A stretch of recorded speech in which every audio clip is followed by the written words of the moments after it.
Buenas, mi nombre es Susana Iparra y le voy a hablar sobre las donaciones y los legados. Las donaciones son aquellas que se realizan de una persona a otra. Ella otorga el patrimonio o los bienes. En este caso, la persona que lo otorga se llama donante y el que lo recibe se llama donatario. Cuando hablamos de los tipos, tenemos el mortis causa entre cónyuges, prenupciales, antinupciales y matrimonio y los intervivos. Vamos a hablar primero de lo que es la mortis causa. Este tipo de donación solamente se establece cuando una persona muere y le deja la donación con respecto a la otra, o tal vez con un testamento, pero sin que tenga efectos secundarios. Cuando hablamos de entre los cónyuges, es aquella donde un cónyuge le deja una donación con respecto al otro cónyuge para tener como un favor particular. Los prenupciales, antinupciales o de matrimonio son aquellos que se realizan por una tercera persona con respecto a uno de los cónyuges. Y los intervivos son aquellas donde uno de los cónyuges realiza como que no quiere tener más la donación y la rechaza y le deja la donación al otro cónyuge para que él la posea sin pedirle nada a cambio. Los efectos tendrían lo que son el derecho antiguo, la ley ciencia de Antonio y de Justiano. Cuando hablamos del derecho antiguo tenemos que los efectos son reivindicadores o la donación era reivindicadora debido a que para que el donante no sufriera fallas o algún tipo de inconveniente, el donatario no sufriera falla o algún tipo de inconveniente en el futuro. Cuando hablamos de la ley ciencia, tenemos que las donaciones no podían ser exageradas debido a que luego se establecían malos inconvenientes o problemas a futuro. Cuando hablamos de Antonio, tenemos que en este intervienen mucho lo que son los ascendientes y los descendientes, porque entre ellos debía haber una donación y se establecía ciertas reglas para que esto estuviera. Entonces Antonio propuso, o Antonio el Piadoso como lo llamaban, propuso que se realizara por escrito y no hubiese inconveniente. De allí Justiano en un futuro lo reafirmó y siguió la misma línea de tiempo o la misma línea de ideas que establecía Antonio, pero él colocó que ambos documentos debían estar por ambas partes aceptados libremente, sin excusas, bien especificados en los efectos, las causas, las características, entre otros, y debían establecer por escrito como las características de estos y tener ambas partes el documento. Luego tenemos lo que son las características de las donaciones. En esta se establece que las donaciones deben ser libres, específicas y sin ningún tipo de inconveniente porque ambos deben estar de acuerdo. También debe haber alguien que esté enriqueciendo y alguien que se esté empobreciendo. El que se va a enriquecer es el donatario, que es quien lo va a recibir, y el donante es quien se va a empobrecer. La revocación también existe de acuerdo a las donaciones. La revocación es aquella, por decirlo de alguna manera, cuando algo ya no se establece y se da marcha atrás.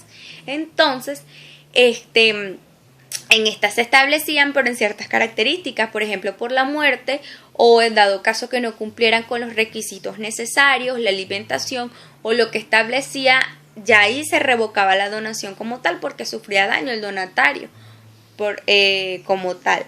Y también tenemos cuando existe que ya no hay nupcias, no se establecen nupcias, los prenupciales, entonces tampoco se lleva a cabo la donación como tal. Cuando hablamos de cómo interviene nuestro Código Civil a nivel de las donaciones, él se hace específico a nivel del artículo 1001 hasta el 1500, donde ellos establecen las características, las consecuencias, los efectos, las causas, entre otros, de cómo deben ser las donaciones a nivel venezolano. Pero para citar un ejemplo clave y pequeño, establecemos el artículo 1436, que es donde ellos van a especificar los efectos que estos establecen a nivel de un marco jurídico venezolano, por supuesto. Cuando hablamos de los legados son aquellas donaciones a nivel testamentario que se realizan de un particular a otro.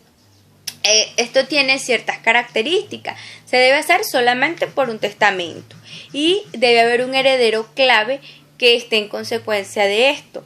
Los efectos, podemos citar los efectos reales, los obligacionales, los per praeceptionem y los sine die modo. Cuando hablamos de los efectos reales, son aquellos donde el legador otorga la propiedad al legatario, que es quien la recibe. Luego está la obligacional, que es aquella donde debe haber una propiedad de por medio para la recepción. El per praeceptionem es aquel donde el heredero recibe una parte del patrimonio antes de que se establezca o que se lleve a cabo. Y el sine die modo es aquel donde es reivindicadora, es decir, donde el sine die modo es aquel donde él recibe un objeto de la herencia antes de que también se lleve a cabo.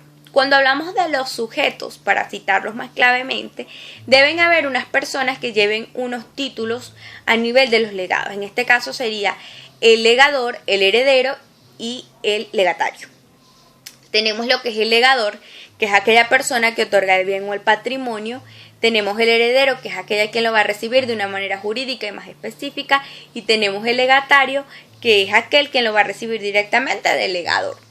Cuando hablamos de la adquisición de los legados, tenemos que establecer mucho las dos palabras claves, dos palabras muy específicas, el dies cedit y el dies venit. El dies cedit es aquella que se otorga un derecho jurídico o un derecho adquisitivo por parte del legatario, o sea, el momento en que él nace como tal un legatario. Y el dies venit es aquel momento en que el legador establece el instante en que él va a legar las disposiciones sobre la persona antes ya mencionada.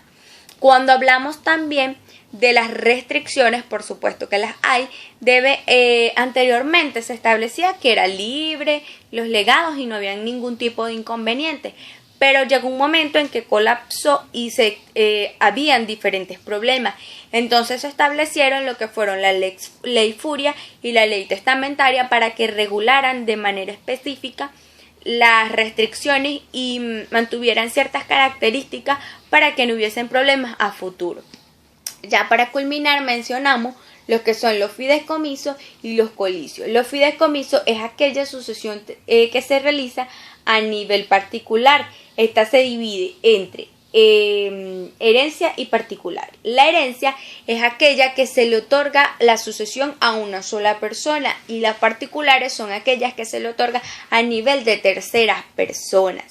Y por último tenemos los colicios, que son aquellas que intervienen mucho para no establecer problemas, es decir, que no deben haber ni desheredados, ni personas